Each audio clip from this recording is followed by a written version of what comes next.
Hi there, Steve Kaufmann. I am going to talk about language here. I saw I did see the Republican debate. You know the expression in English, empty barrels make the most noise. Trump is certainly the emptiest barrel on the stage, just a blustering buffoon.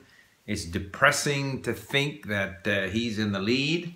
And in fact, just watching the schoolboy spat that went on that was supposed to be a political debate is pretty depressing all around. But I'm not going to talk about that. I'm going to talk about language learning and sort of the yin and the yang of language learning, let's call it. Obviously, language learning is about communicating. It's about meaning. It's about substance. And therefore, we want to learn the language from content that's of interest to us. And when we talk, we want to communicate things that make sense. We want to have meaningful conversations. And yet, we do need a certain amount of exercising, of overworking certain muscles, of overworking certain patterns in the language. So we have, I sometimes refer to it as the big picture and the nuts and bolts, or sort of top down, bottom up, but we kind of need both.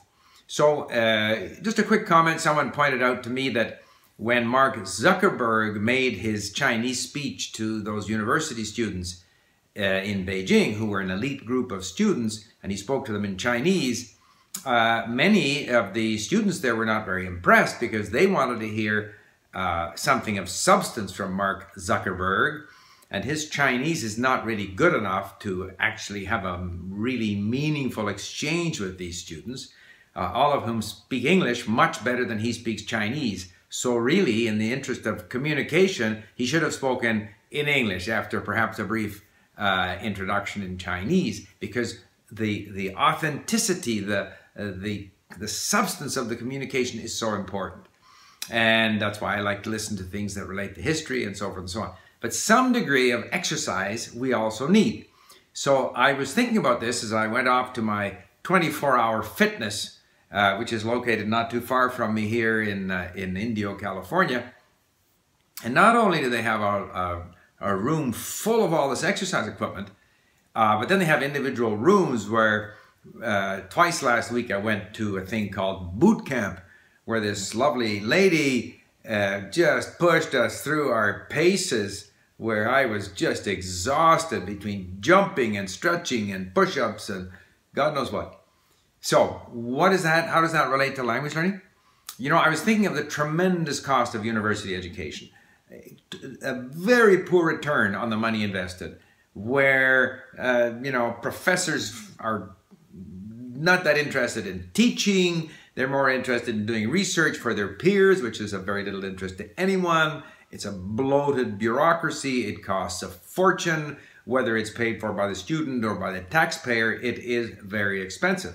Now, if we had a 24-hour fitness, intellectual fitness, language fitness place where, because I pay $25 a month to belong to 24-hour fitness, and I can use all their equipment, and I can go to all these sessions, Zumba, U-Jam, I don't know what else there is here. There's a whole schedule of stuff, and I can drop into all of them if I want, all for $25. Now, what if I could go down there, and I do a lot of my language learning while exercising. So if we had a class where we worked on the subjunctive in French or Spanish, or verbs of motion in Russian or Polish or whatever it might be, and so someone was up there leading us through these exercises, and we were repeating certain phrases or answering questions and repeating them for an hour, focusing on, let's say, 5 basic patterns in a language. Because after all, there's not an unlimited number of these patterns. There's a limited number of them. So you could choose to go to a boot camp or Zumba, where the emphasis would be on the subjunctive in Spanish or something. I mean, it's an unrealistic idea, but I throw it out there. And similarly, you could get on a treadmill and you could switch to different languages, and they would make sure that they would have content on there that was at your level.